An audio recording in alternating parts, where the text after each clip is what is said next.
Hey everyone, and welcome to The Loft. I'm Woody. Welcome to Amiga. This month, it's all things Amiga and Amiga-related stuff. I have a new product to show you all. Wait, new? I thought this was a retro channel. Unsubscribe! Whoa, wait, don't go yet. The item itself may be new, but the heritage is all Amiga. A couple of years ago, I discovered a project that was in the Kickstarter phase. The goal was to make modern mechanical keyboards inspired by the home microcomputers of the 1980s, mostly in the UK and Europe, such as the Amstrad CPC line, the BBC Micro, Acorn Electron, and I believe even one inspired by the Sinclair ZX Spectrum. They also wanted to make mice to go with the keyboard. Sadly, the Kickstarter campaign didn't make its target and wasn't funded, but all was not lost. The team behind the project, Simulant, link will be down in the description, regrouped and focused their efforts on bringing just one keyboard to market first. One hiccup they faced both in the fundraising and in this new effort was licensing. These old computers' branding and names were all owned by other entities. They would have to get permission to use any branding or logos. Fortunately, they were able to work out a deal with the current owners of the Amiga brand license. This allowed them to make the first officially licensed Amiga mechanical keyboard. As I've said, I've been following this project for a long time. When I first saw it, I thought, what a fantastic idea, and I wanted one. Then I saw it didn't get funded. Boy, was I bummed. But then to see it revive in its current form is so exciting. This keyboard was made by people who obviously loved their old home computers back in the day. Given the price point and time it was set to release, I added it to my Christmas list.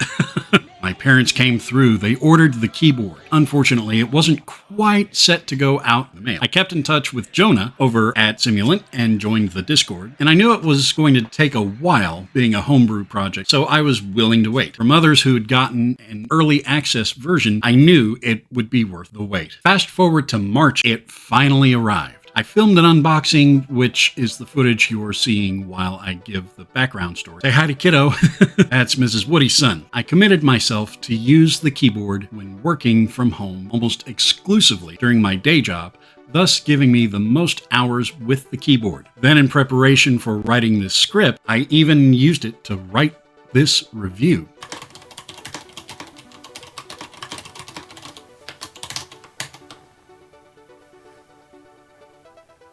Told ya.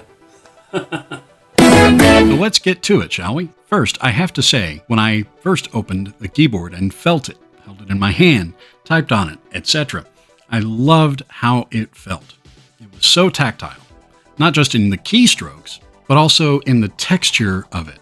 The feel of the whole thing. It was heavier than I anticipated, but that's a good thing. It's sturdy and very well built. Now, let's talk about the switches. The only option are brown switches. I personally prefer them.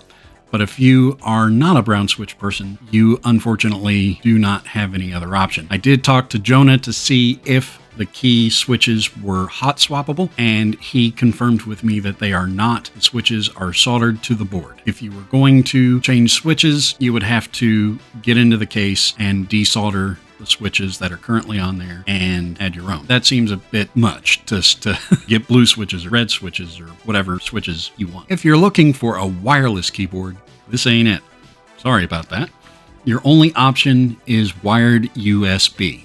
If you're wanting a modern mechanical keyboard you can use with your classic Amiga hardware like an Amiga 1000, 2000, 3000, 4000, even the 500, 600, and 1200. So if I wanted to hook it up to Isadora, I can say that Jonah and the team are working on adapters that let you natively use the keyboard with your classic Amiga hardware. They're making very fast progress, and I'm sure we'll see them released very soon. I have seen some of the testing, and it works very well. Are there adapters that allow for use of a USB keyboard with classic Amigas? Yes, but they're not a perfect solution, as the keyboards being used weren't designed with Amiga in mind. Simulant's keyboard was. This is a great feature if you want to use one keyboard for all of your machines, both old and new. I love having the number pad, the 10 keypad, and I had missed it from my Durgod keyboard. That said, the full 105 key layout is the only one available. There is no 10 keyless option, just regional layout options. space. For most people in their day-to-day, that won't be an issue unless desk space is an absolute premium for you. While it doesn't have a huge footprint, it's not small either. Much like any other keyboard, I also recommend getting a wrist rest for it. The layout, as I mentioned, can be customized by region. For us Americans, you have two options. QWERTY British International, that includes the US dollar symbol, as well as the one for the British pound, or the US ISO 105 key layout. I opted for the US ISO option because I'm a ruddy colonist. On a side note, this did create a fun quirk for me. I'm not used to the ISO layout, so the shape of the enter key and the size and placement of the left shift key took some getting used to, since most keyboards here in the States use the American QWERTY layout. I've used this keyboard enough now, though, that I'm able to go back and forth easily. I only occasionally have to be conscious of how I am typing and where my pinkies are. This isn't a flaw in the design at all, and in fact, it makes it much closer to my 1200, but it is something that may take some adjustment to how you type. Don't be surprised if you see your typing speed slowed and more typos that have a backslash in them. You'll have two backsplash. Am I building a kitchen?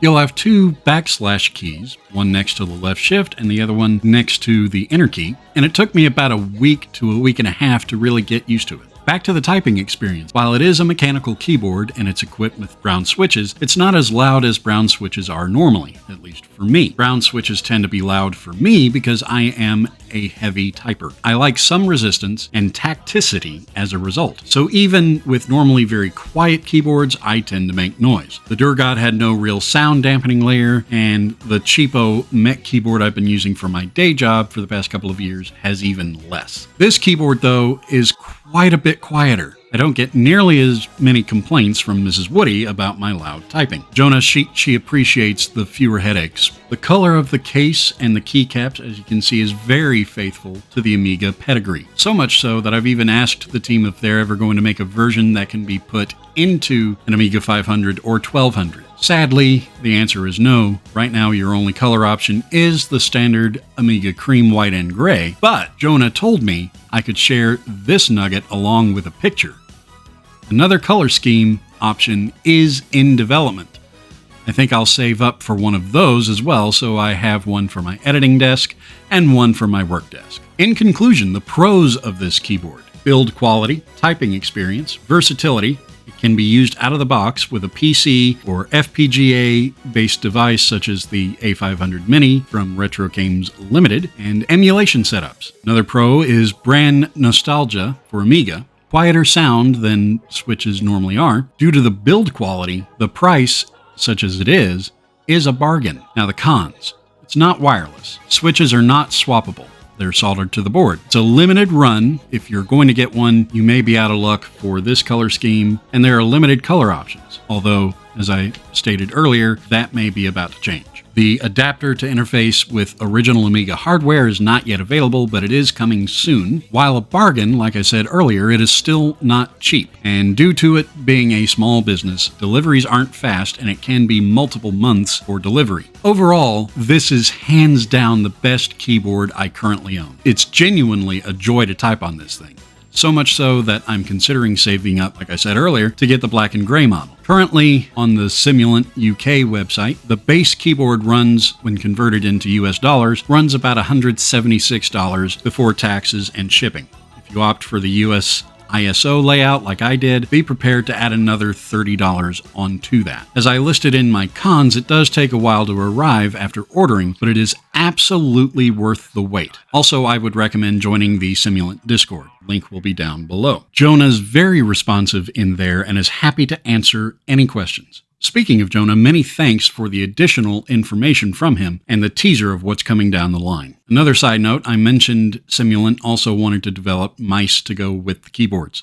That aspect of the project is no longer on the table, but Jonah and the team highly recommend buying the new wireless Amiga Tank Mouse. Alternatively, if you really want the Amiga Tank Mouse experience, the A500 Mini has a USB tank mouse. While smaller than the original, it is still very close. The wireless tank mouse runs about $60 before shipping, and as of the writing of this script, is out of stock. Although that has also changed, and I will link the shop that has them down below. The A500 Mini mouse is available with the A500 Mini and by itself on Amazon. And we're back. One more completely different thing this year before I get to the typing demonstration. This year, for the first time in many, many years, Vintage Computer Fest is coming to Texas, VCF Southwest. I'm planning to be there along with Bo Zimmerman and a bunch of us from the Central Texas Commodore User Group. It's in Dallas, June 23rd through the 25th. Details on their website, which is, again,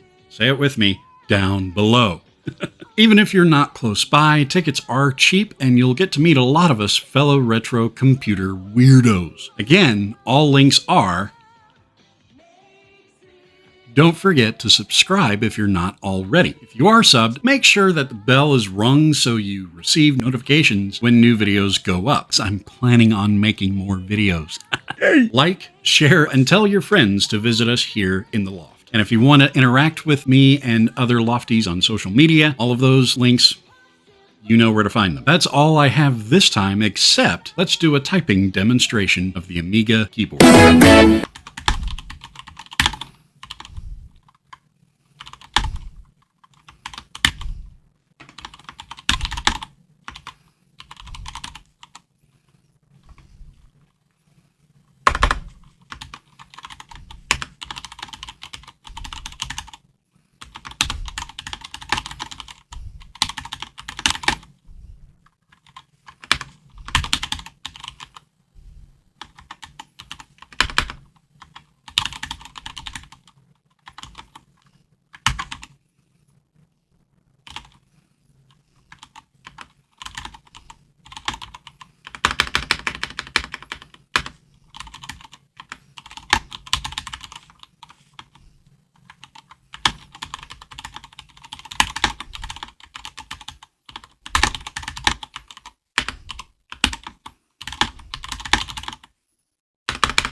Now that that typing demonstration is over, that is finally all I have this time. Thanks for stopping by, and I'll see you next time.